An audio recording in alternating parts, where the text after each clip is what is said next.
গৌরব, ঐতিহ্য ও সংগ্রামের ৪৭ বছর বিএনপির প্রতিষ্ঠাবার্ষিকী উপলক্ষে সাভারের পরপর ২বার নির্বাচিত, জনগণের ভোটে নির্বাচিত সাবেক সংসদ সদস্য জননেতা ডাক্তার দেওয়ান মোহাম্মদ সালাউদ্দিন বাবু ভাইয়ের নেতৃত্বে আজকে বিজয় র্যালি অনুষ্ঠিত হলো। আপনারা জানেন যে দীর্ঘদিন পর এই ৫ই আগস্টের পরে আমরা স্বাধীনভাবে চলাফেরা করতে পারছি। আমরা যখন এই ফ্যাসিস্ট সরকারের আমলে, ফ্যাসিস্ট রিজিমের আমলে আমরা যখন রাজপথে নেমেছি, আমাদেরকে তাৎক্ষণিক পুলিশ এসে হামলা করেছে, বাকশালী পুলিশ এসে হামলা করেছে, অতর্কিত হামলা করেছে। এই আওয়ামী লীগের দোসররা, আওয়ামী লীগের সন্ত্রাসীরা, খুনিরা আমাদেরকে হামলা করেছে। তারপরও আমরা এই দুঃসময়ে, ফ্যাসিস্ট রিজিমে, ওই আমলে আমাদের কেন্দ্রীয় সকল কর্মসূচি আমরা বাস্তবায়ন করেছি। সাভার বাস স্ট্যান্ডে আমরা মশাল মিছিল করেছি।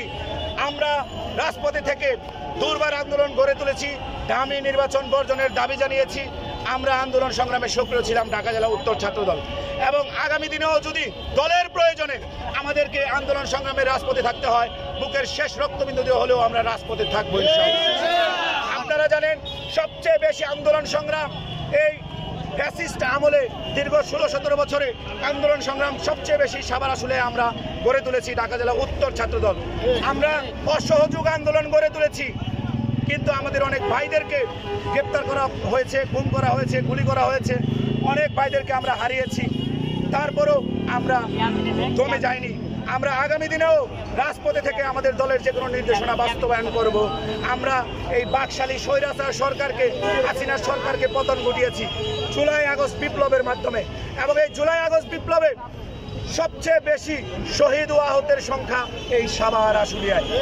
এবং আমরা এই সাভার আশুলিয়ায় জুলাই আগস্ট আন্দোলনে মুক্তির মোড়ে, ডেইরি গেটে, জাহাঙ্গীরনগর বিশ্ববিদ্যালয়ের ডেইরি গেটে, তারপর পাকিজার মোড়ে, কুলিবিটা এবং পাইপাল মোড়ে আমরা আন্দোলন গড়ে তুলেছি। আপনারা জানেন যে কোনো আন্দোলন সংগ্রামে বুকের শেষ রক্তবিন্দু হলেও আমরা রাজপথে থাকবো। ঢাকা জেলা উত্তর ছাত্র নেতাকর্মীদের জন্য বা আমাদের ঢাকা জেলা উত্তর ছাত্র দলের নেতাকর্মীদের জন্য আমার আহ্বান, আমাদের বিএনপির ভারপ্রাপ্ত চেয়ারম্যান জনাব তারেক রহমান নির্দেশনা দিয়েছেন সবার আগে বাংলাদেশ।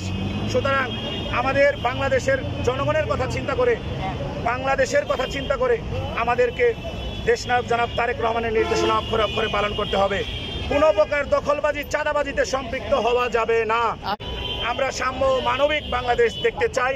আমরা আর কোনো বৈষম্য চাই না, কারণ বৈষম্যের বিরুদ্ধে এই জুলাই আগস্ট আন্দোলন আমরা করেছি। আমরা সম্মুখ সারির যোদ্ধা এই জুলাই আগস্ট আন্দোলনে, এবং এই ফ্যাসিস্ট রিজিমের সময়, ফ্যাসিস্ট সময়ে, এই আওয়ামী লীগের দুঃশাসনের সময় আমরা কিন্তু রাজপথে গুরুত্বপূর্ণ ভূমিকা রেখেছি। আমরা ঢাকা জেলা উত্তর ছাত্র দল, আপনারা জানেন আমি একাধিকবার কারাবরণ করেছি, গ্রেপ্তার হয়েছি, গুমের শিকার হয়েছি। ডিবি পুলিশ আমাকে গুম করেছিল, এবং বাংলাদেশ জাতীয়তাবাদী দল বিএনপির পার্টি অফিস ভাঙচুর করেও আমাদেরকে গ্রেপ্তার করা হয়েছে, আপনারা জানেন। সুতরাং এই অত্যাচার, নির্যাতন, জেল জুলুম, মামলা হামলা, নিপীড়নের শিকার হয়েও আমরা কিন্তু রাজপথ ছাড়িনি।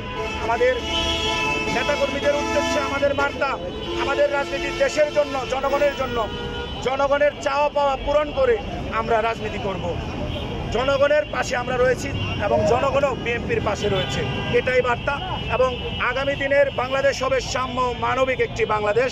সেই সাম্য, মানবিক বাংলাদেশ গড়ার প্রত্যয়ে আমরা বাংলাদেশ জাতীয়তাবাদী ছাত্র দলের প্রত্যেকটি নেতৃবৃন্দ নিরলস পরিশ্রম করে যাচ্ছি।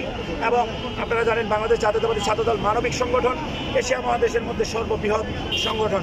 আমরা মানবিক কর্মকাণ্ড করে জনগণের আস্থা অর্জন করার চেষ্টা করছি।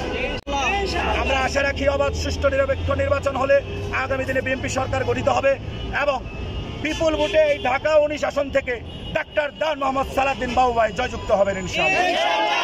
একটি অবাধ, সুষ্ঠু, নিরপেক্ষ নির্বাচন হলে আমরা বিশ্বাস করি আমাদের দল, বাংলাদেশ জাতীয়তাবাদী দল বিএনপি, বিপুল ভোটে জয়যুক্ত হবে জনগণ।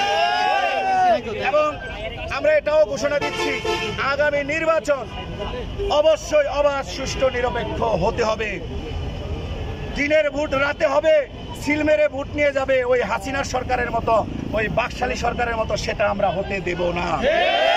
আমরা ছাত্র দলতন্ত্র প্রহরীর মতো প্রত্যেকটি কেন্দ্রে দুর্গ গড়ে তুলব, যাতে করে কেউ আমার ভোট কেড়ে নিতে না পারে, আমার ভাইয়ের ভোট কেড়ে নিতে না পারে। আমার ভোট আমি যাতে দিতে পারি সেই পরিবেশ আমরা নিশ্চিত করব প্রত্যেকটি কেন্দ্রে।